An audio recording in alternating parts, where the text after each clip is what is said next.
are listening to the Heartland Author Podcast. I am Aaron Apollo Camp.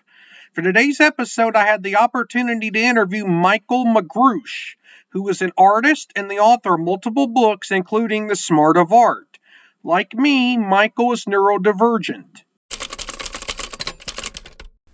I'm here with Michaell Magrutsche, who is an author, artist, and is the author of multiple books, including The Smart of Art. Michaell, welcome to the Heartland Author Podcast. Hi, Aaron. Nice to meet you. I'm glad to be here, and you give me a place to paint, a space to paint. Feel free to introduce yourself to our listeners. Okay, so I was born in Vienna, Austria. I was a sick child. I went to school at 7. At 7, I found out I'm extremely neurodiverse. I had dyslexia with dysgraphia, and I couldn't understand anything. I could understand it, but I couldn't regurgitate. So I repeated. In Europe, you have to repeat grades. So I repeated 2 or 3 grades, and then I couldn't anymore, and then I went to work. And basically, I could never fit into a system. So that was my life. I sold tapes out of my trunk. I was a DJ, fashion show producer, and then I went into advertising. So everything was creative. And by 30, I realized, oh my God, all I do is actually art. I couldn't even choose to be an accountant or anything else. And, and I deemed myself an artist. And I think this was very important that I chose that. Because I know very famous artists, and they don't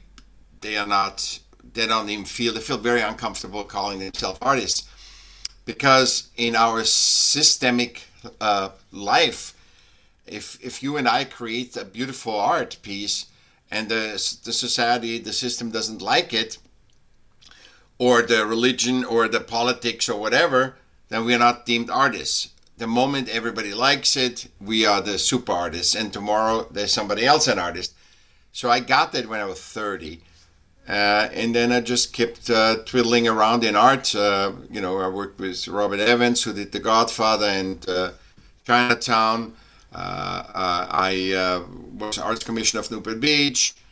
And it was not fulfilling. It was the only thing I could do, because that's what I could do, but it was not very fulfilling. My last book made my life fulfilling, where I wake up in the morning and be happy.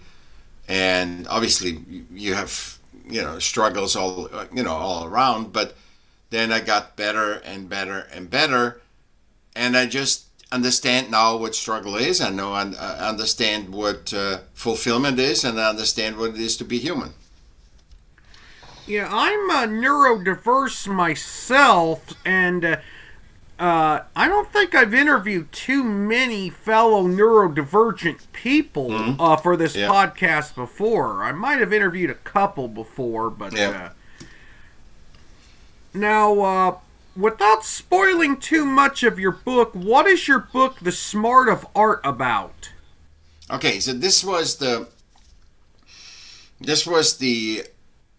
issue. I was upset because here, as I told you, I was like, art made me survive. Art creation made me survive. And actually, talking about neurodiversity, the most neurodiverse people are the most neurodivergent people are in the arts, because for some reason that fits them, and because there is no systemic pressure on them so much. Like, you have to be a certain gender to play a gay, to play a not game, a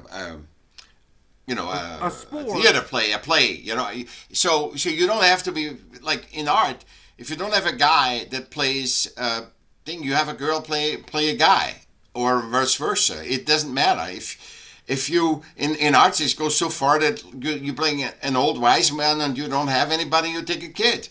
So there is no set rules. It's all about the dancing together with other humans to create a play, a music, whatever, a song. And I think that fits us better. I don't think neurodiversity is actually a a disability. I think it is only in the context of societal norms it's a disability, but I think human centrically it doesn't. As when in humans, because I have no problems to work with neurodiverse people. I have actually less problems to work with neurodiverse people than I have with regular people. Quote unquote neuro whatever typical. Oh, yeah. I thought you were referring to sports there for a second. You were referring to theater plays. Yeah, theater plays. Yeah, or and the reason why I wrote that book was here artists saved my life, and I couldn't believe that 97, 98 to 99% of artists on the poverty line. I couldn't comprehend that. I said, there's so much power. I have zero education, and all the wisdom and knowledge that I have was from creating art and being in the art community. And so I couldn't believe that. So I dove into it, and I realized in my last book, The Smart of Art, about there's two things of art. When you look at art, you usually, when you talk about art, you talk about the art business, where art is a commodity. But there is something that's much more valuable for the human that creates the art. It's the art creation process, and that's where you gain all the wisdom and awareness that you need to live a fulfilled life, and also makes you feel good because it forces, especially us neurodiverse people, to be in the moment. You can't think about your dog or anything else when you are creating. The focus is 100% here. And when you're focused in the here and now, the symptom is you feel good. You feel better than if you're not, because neurodiversity is like being at 15 places at the same time. Now, The Smart of Art is not the only book you've written, is that correct? Yeah, it's my fifth book. Okay, what are the other four books that you've written? Okay, the first one was, I think it was the first. No, the first one was when I was arts commissioner, I saw a lot. I mean, I was always loved the arts, but I saw a lot of mishandling of how to place art. So the focus was for a city just to acquire art and put it somewhere. But it's not like we bought something that needs to be at that place because there it is beautiful and it changes the whole aura of that place or whatever. That wasn't the case. It was like there's a place where we are allowed to put art, so let's see which art we can put the best there. And as soon as that was acquired, that piece, it was done. There was no love given to that piece. It was not placed correctly. It wasn't lit correctly. Some things didn't have a light at night, and that happens also with galleries. And I couldn't believe it. So I went on the internet and looked and said, is there any guidelines how to place art correctly? And I couldn't find anything, so I wrote a book, How to Place Public Art and All Other Art, and where I described it with illustrations, how to do it, and what the better, and the awareness of, art is not just something you put, it's not a decor. Art is much more than that, and I explained it in that book. The second book was Dangerous Blood, about two brothers. It was a screenplay while I was working with Robert Evans. I had a lot of scripts written from the best screenwriters there were, at that time, and I thought I had some in me, and I did. I wrote it, and it actually was in pre-production, but then Robert passed away. But I'm happy that I wrote it, and it was a great ride.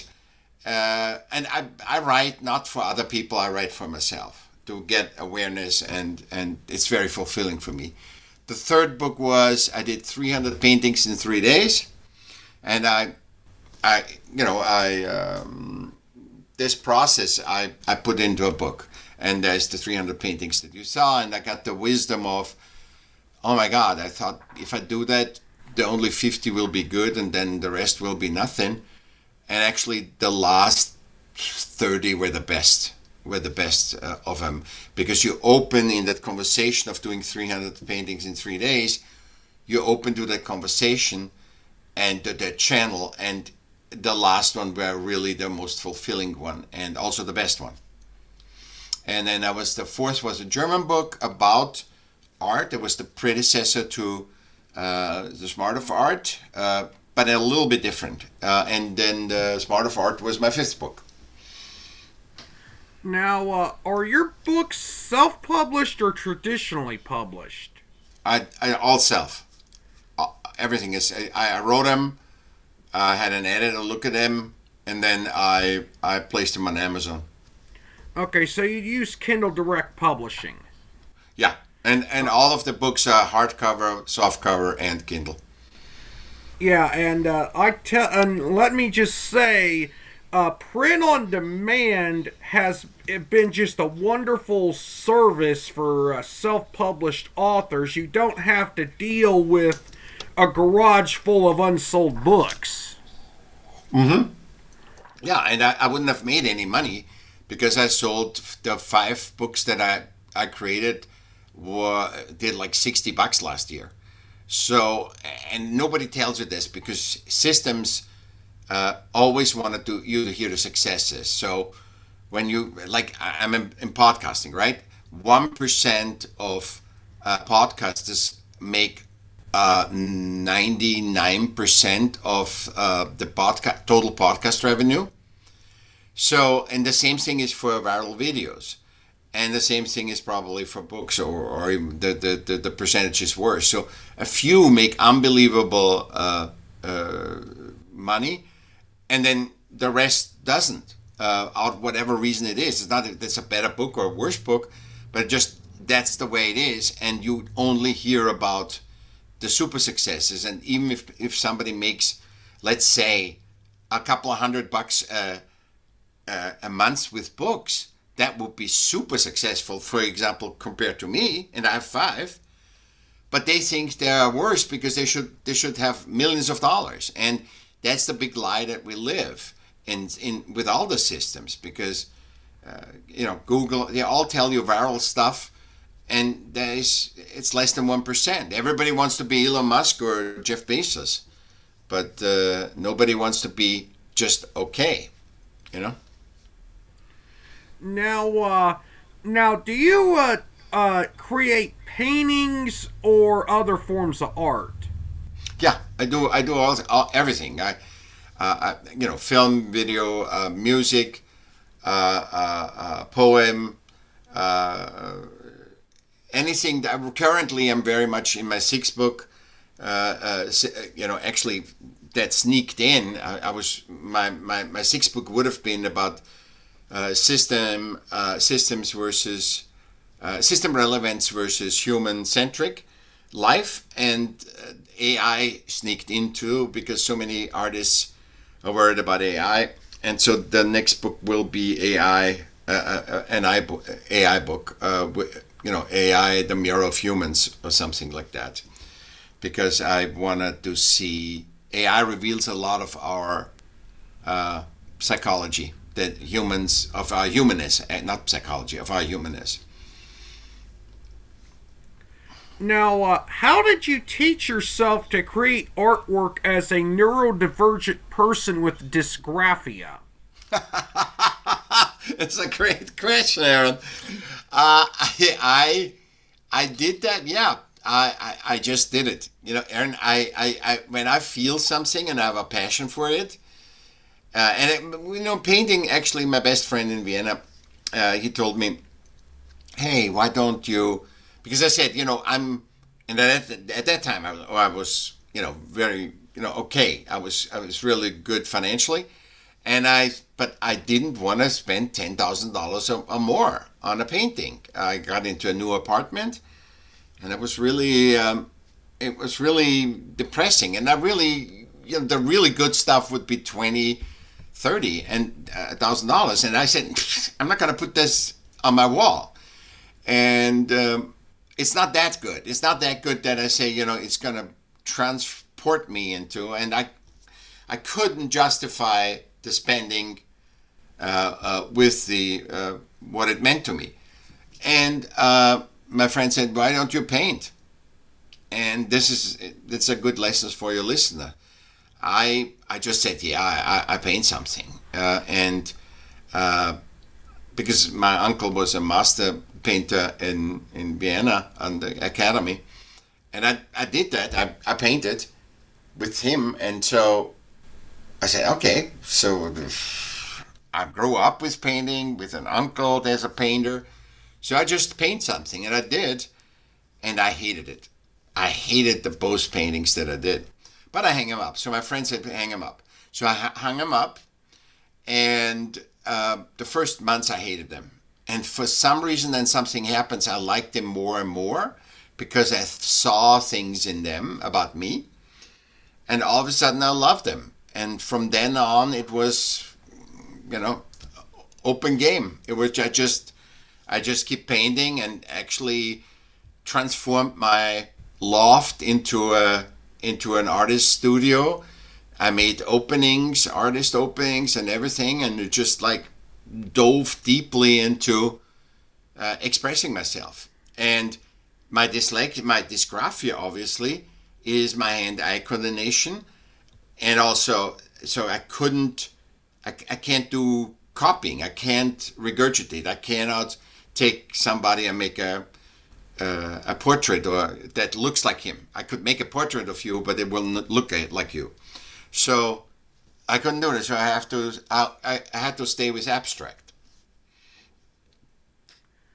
Now, what advice do you have for neurodivergent people who are considering entering one or more creative arts field, whether it be writing books, creating paintings, or another creative art field?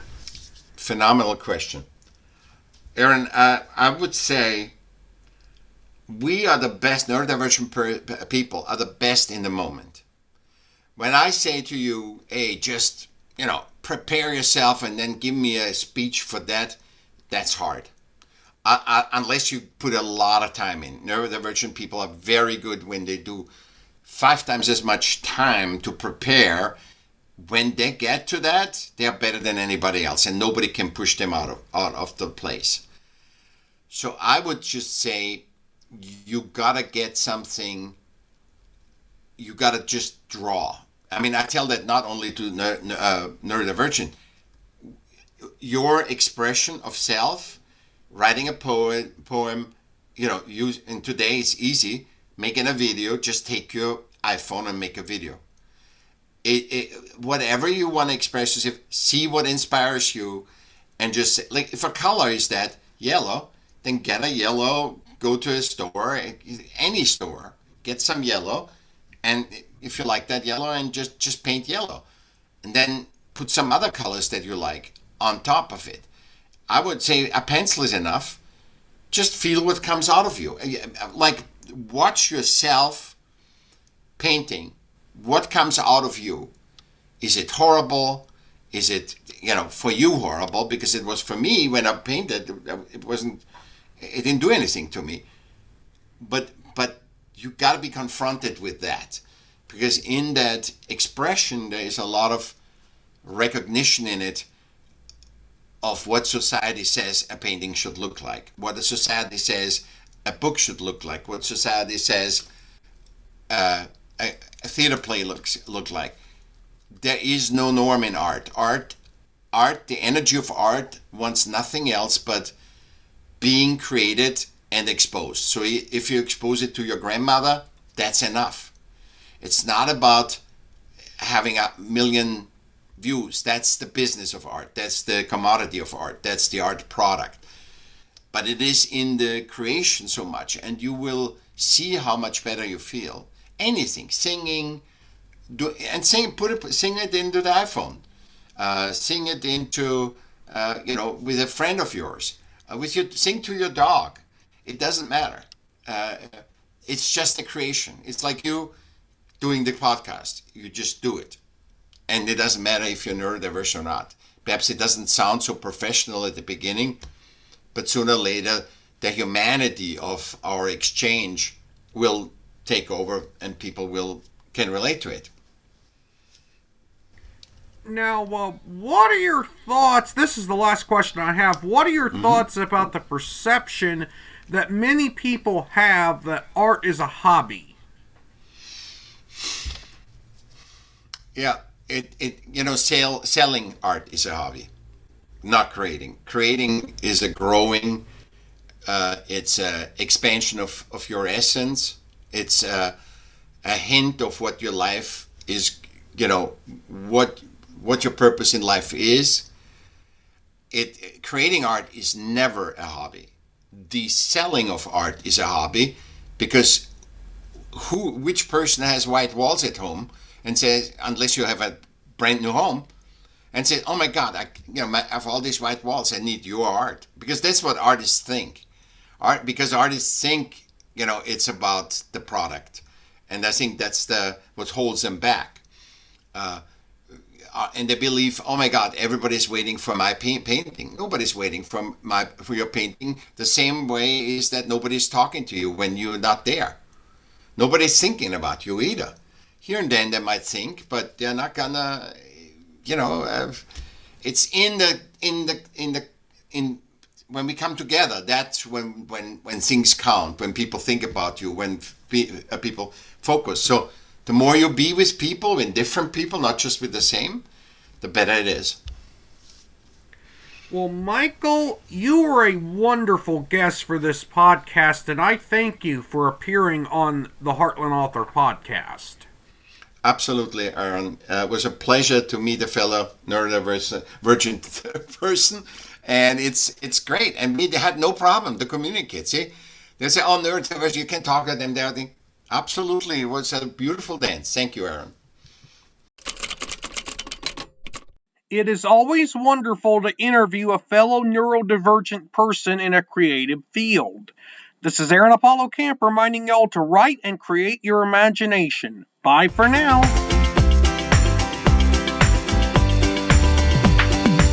You can learn more about me and my book writing projects at campaaronapollo.wixsite.com/authoraac. You can follow me on Twitter and Facebook at AuthorAAC and on Instagram at AACScribe. Copyright 2023, Aaron Apollo Camp, all rights reserved. This podcast episode is intended for the private listening of our audience. Any reuse or retransmission of this podcast episode without the express written consent of the podcast host is prohibited, except under fair use guidelines. Royalty-free music and sound effects obtained from https://www.zapsplat.com.